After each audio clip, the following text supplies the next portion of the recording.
E aí pessoal, eu sou o Felipe Ascenso Anes, psicólogo clínico. Quem é você? Este aqui é o canal Psique e Você e hoje vamos sair daqui sabendo muito bem sobre 3 estratégias sobre como lidar com a ansiedade sem a medicação. Essas 3 estratégias elas englobam várias práticas e eu peço para que você se inscreva e curta e compartilhe e acompanhe o nosso canal aqui que está crescendo organicamente. Solta a vinheta, produção.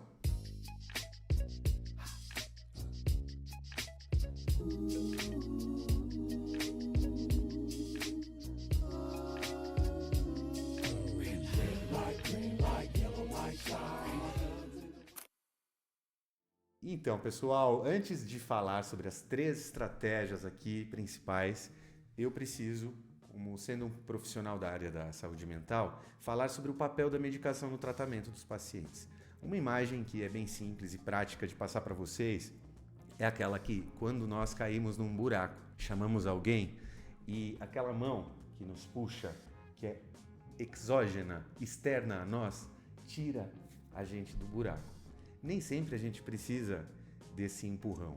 Às vezes, as situações na vida, a gente acha que está na linha d'água e aí vem alguma coisa, empurra a gente engole um pouco de água, levanta e percebe que não precisava de uma mãozinha. Precisava, na verdade, levantar e seguir em movimento, né? Então, a medicação ela tem o papel de lidar com os sintomas físicos. Quando estes sintomas físicos, por exemplo, no caso de uma ansiedade social, onde o paciente pode sentir agulhadas no corpo e não consegue ter um relacionamento eu e tu, interpessoal, sem que ele sinta essa fobia social, que é um tipo de ansiedade, por exemplo, isso pode ser usado? Pode, mas não necessariamente. Depende do grau do sintoma. Se uma pessoa estiver sentindo uma agulhada, uma dor, algo que a impeça de realizar uma atividade, que sem aquela atividade ela se sinta restrita e o impacto da ansiedade na vida dela aumente a condição de dor e sofrimento. Eu espero que tenha ficado claro. Mas basicamente é isso. O papel da medicação tem a ver com lidar com o sintoma físico.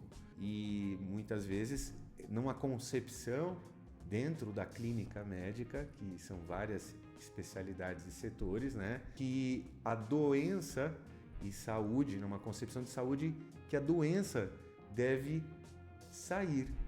Então a medicação na psiquiatria é um desafio, pois por muitos anos a própria psiquiatria reivindicava o córtex frontal, uma região do córtex, como uma área que tem a ver com a psiquiatria em si. Mas ela é uma clínica médica que, diferente das outras, não tem um correspondente orgânico só. Afinal, lida com a mente, que é um produto, um substrato do corpo todo. A medicação ela é importante, não sou contra a medicação, e o lugar do psicólogo é complementar. Pode existir aquele paciente que prefere uma medicação. Já vi alguns pacientes e pessoas que são hipocondríacas, que abrem de manhã um armário de medicação, respiram fundo e pensam assim: o que estou sentindo hoje? Às vezes, a medicação ela tem um significado, ela tem uma memória também, tem uma eficácia simbólica que tem a ver com como você conseguiu aquela medicação, o dia do atendimento, o dia que você buscou auxílio, apoio. Então tudo isso é levado em consideração, né, num aspecto psicológico do lugar desse agente psiquiátrico medicamentoso. Agora, pessoal, que eu já falei sobre esse primeiro tópico do papel da medicação, vou para a primeira estratégia, que tem a ver com as 3 estratégias principais. A primeira delas, que eu não poderia deixar de falar, é a estratégia que vai pelo corpo, que vai pela dor, que vai pelo sintoma, o que podemos chamar da psicossomática, onde aquilo que você não diz, teu corpo está dizendo. E os sintomas são tão variáveis na ansiedade, hoje não vou falar tanto sobre os sintomas, e a estratégia para lidar com o corpo poderia ser de várias maneiras. Às vezes, a ansiedade aparece junto com o estresse. E você começa a sentir no corpo uma tensão, por exemplo, nesta região do pescoço ou em outras áreas. Uma tensão, uma rigidez. O que acontece? O corpo ele tem líquidos. E essa tensão ela tem a ver com a tensão da fibra muscular também, com os líquidos do corpo, do sangue mesmo.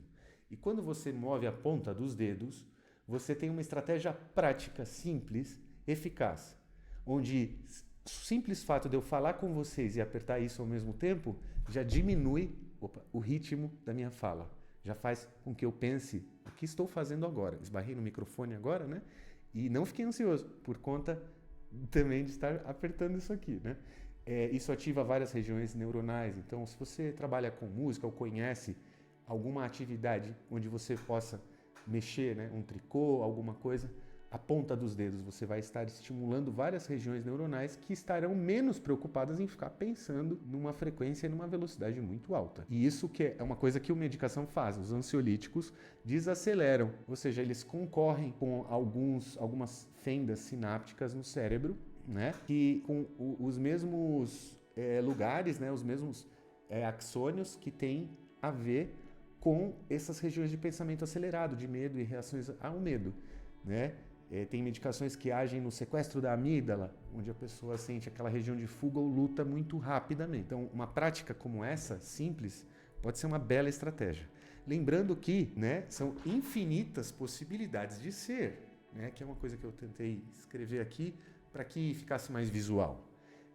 Então, são infinitas possibilidades de ser. Então, há infinitas possibilidades de você entrar em contato com sua consciência corporal. Bom, é isso. Bom, num segundo plano, temos que levar em consideração também as estratégias que estão associadas à posição existencial, ao ângulo de percepção, à clareza, à compreensão.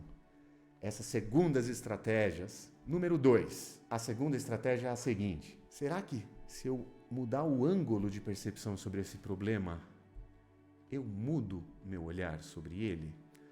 Uma coisa prática que eu posso falar para que vocês façam agora, busquem no Google aí, imagens Gestalt. Procurem as imagens da Gestalt. Tem uma delas que é clássica, que é de um vaso. O vaso é uma figura preta no branco. E o vaso ele tem um contorno que parecem dois rostos próximos, ao mesmo tempo em que você vê o vaso. Quando você consegue ver os dois rostos, parece mais difícil enxergar o vaso. Da mesma maneira que quando você olha o vaso, você tem mais dificuldade de enxergar os rostos se aproximando. Essa é uma imagem clássica da Gestalt terapia. Então vai ser bem simples vocês encontrarem por aí. Outra questão que tem a ver com essas reflexões existenciais é o contato com a morte. Eu trouxe hoje para simbolizar essa nossa amiga caveira, né? Que pode ser uma representação desse contato com a morte. Muitas vezes, só o fato de dormirmos pode dar um trabalhão danado, porque é uma pequena morte, né? Quase. É quando há uma entrega, né? Um certo rebaixamento da consciência. Então, a reflexão pela morte, acerca da morte, para algumas pessoas ajuda, porque elas lembram que elas são finitas, frágeis, mortais, transitórias, que há um poder no agora, onde elas podem ser e estar, e elas podem lidar com o futuro, onde há o novo no futuro que ninguém tem uma previsão. A pessoa pode ser muito conhecedora de uma ciência natural, não importa qual seja, ou ciência humana, ou matemática exata cartesiana, ela ainda assim não terá uma previsão exata e precisa deste futuro. Então, esse novo que há no futuro faz com que a ansiedade diminua também.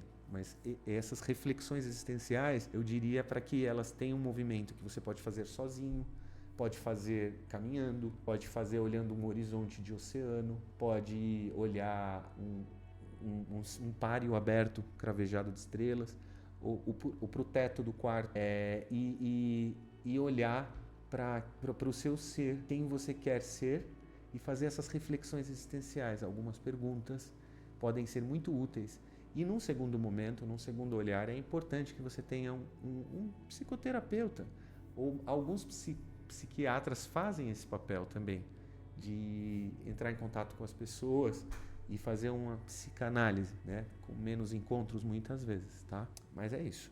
Tem essa dica prática de mudar o ângulo de percepção, enxergar possibilidades. Só que às vezes na ansiedade a gente já faz muito isso. Então a ideia é se libertar um pouco da tentativa de controlar o futuro e de prevê-lo, né? Finalizamos com a segunda dica de estratégia pontual, né? Que é mais existencial. Tem a ver com a minha percepção, o meu ser e o mundo, e os outros, e o outro, né? No entanto, agora vamos para a nossa terceira dica. Esta terceira estratégia, ela vai na causa, vai no sintoma. Estou falando dessa estratégia por último, porque a gente começa a querer tratar e buscar ajuda, ou pesquisar no YouTube, no Google, onde for, falar com pessoas, familiares, amigos, quando está doendo já no sintoma. Então é muito comum que o psicólogo esteja nesse lugar de ser um ponto de vista ético com relação ao sofrimento, à dor e o sintoma. Muito comum e é o nosso lugar. E a causa, ela é uma questão de fundo, é uma questão de base. Tem a ver com nossa história de vida e eu digo, considerando minha abordagem também, que tem a ver com o mito pessoal. Essa história de vida, ela de fato, ela tem um lugar nesse contexto todo, onde há um núcleo de dor. Então eu posso te dizer que no núcleo de dor tem algum tipo de medo e vontade de controlar o incontrolável. Eu posso te dizer também, muitas vezes, nós entramos em contato com esse núcleo de dor quase como uma onça pintada quando ela ouve no meio da mata a espingarda, ela vai no tiro da espingarda. Tem essa questão também. Eu trouxe aqui um animal porque ele fala da nossa causa humana, das nossas pulsões de vida e de morte, e trazendo um pouco da psicanálise também, e fala da natureza humana. Nós não podemos esquecer que a vontade humana vem do animal que somos. Uma criança hoje que está para nascer, se ela não tivesse ansiedade, ela não nasceria. Ela não teria essa fome de futuro, né? A ansiedade, eu representei um pouco aqui também pela onça pintada, porque ela traz essa aceleração obsessiva de 10 ataques, acerta 9, e tende a ter essa questão que nós buscamos caçar alguma coisa nos nossos pensamentos. Eu penso, eu faço. Um dos primeiros modos de lidar com a ansiedade, assim, que veio do Oriente Médio, da antiga Arábia, né? Desde lá antes, e o andar de um lado para o outro. Nós vemos, né, quando tem algumas pessoas elas têm essa questão de andar de um lado para o outro ou falar, né? Mas a causa, ela está no conteúdo da fala. E para você ter esse exame de causa, é importante você ter um espaço de escuta. Então, a terceira dica prática que eu digo assim para vocês que vem através desse trem aqui. É um trem que para mim ilustra um pouco o que a vida pode ser, né? Então uma pergunta seria o que é a vida, né? Que junta um pouco as estratégias aí, num olhar mais amplo. Ela é como esse trilho que tem um fim. E a paisagem, o modo como a gente olha para fora, a qualidade do nosso olhar para fora é como se fosse a paisagem que está em volta. E ela vai mudando e a gente não sabe a hora que vai sair. E as pessoas também, elas entram e saem, né? Então, esse tipo de impermanência com que a gente não olhe a causa, que é essa terceira estratégia. Por isso que a gente tem que ficar vendo o sintoma, que o sintoma vem um dia, vai outro, a dor tá ali, né? E a vida é tão impermanente, se atualiza o tempo todo. Então, olhar a causa dá mais trabalho, sim. Eu acho que é um trabalho que não tem férias, sabe, pessoal? A análise não tem férias. Nesse sentido, é sempre um movimento de autoobservação, de autoexame, de tratar as coisas na causa primeiro. Essa dica de tratar a causa, ela tem a ver com o encontro. Encontrar pessoas é importante. Eu trouxe aqui uma referência do Eu e Tu, do Martin Buber, porque num primeiro momento, quem está em crise de ansiedade é difícil lidar com o outro. Mas quando a pessoa ela consegue ter essa abertura para o outro, isso pode ampliar a rede de apoio dela e ela já não vai lidar sozinha com esses assuntos e vai ter um olhar externo, ou seja, eu me conheço através do seu olhar. Se eu quero entender a causa de algo, não adianta eu me olhar no espelho do banheiro, eu não vou conseguir me ver. Eu preciso muitas vezes para lidar com problemas afetivos também preciso de uma visão externa. Então aí no terceiro estratégia, eu diria para lidar com a causa, aquilo que está por trás do sintoma. O que o sintoma não disse? O que o teu corpo está dizendo, né? E será que eu não posso falar de outro modo? Aí eu diria que uma escrita, uma autoescrita, uma escrita terapêutica pode ser a terceira estratégia dentro da causa, pode ser muito bom. Além de você poder fazer uma associação livre, falar e ter a condição de se ouvir. Pode ser importante também. Comentem, compartilhem, me compartilhem qual estratégia que mais tocou vocês. Qual estratégia dessas aí, das 3 que foram passadas, qual dessas vocês pensam que já aplicaram e qual vocês se afinizaram melhor, mais se identificaram. Eu estou aqui no Psique e Você e espero que vocês tenham apreendido essas 3 estratégias e absorvido de um modo próprio, porque não tem cartilha. É do seu modo, você vai criando o seu melhor método, é aquele que você cria. Estes métodos eles podem ajudar a uma base, né, a ter um molde, mas a coisa começa ao deformar. Por fim, eu também observo que o prato é redondo, então por onde você começar a tratar a ansiedade, seja pela causa, seja pelas reflexões existenciais, ou seja pelo corpo, pelo sintoma, você estará num caminho bom de autocuidado, de tratamento e movimento. Gera saúde também. Tchau, pessoal. Esse aqui é o Psique e Você. Solta a vinheta final.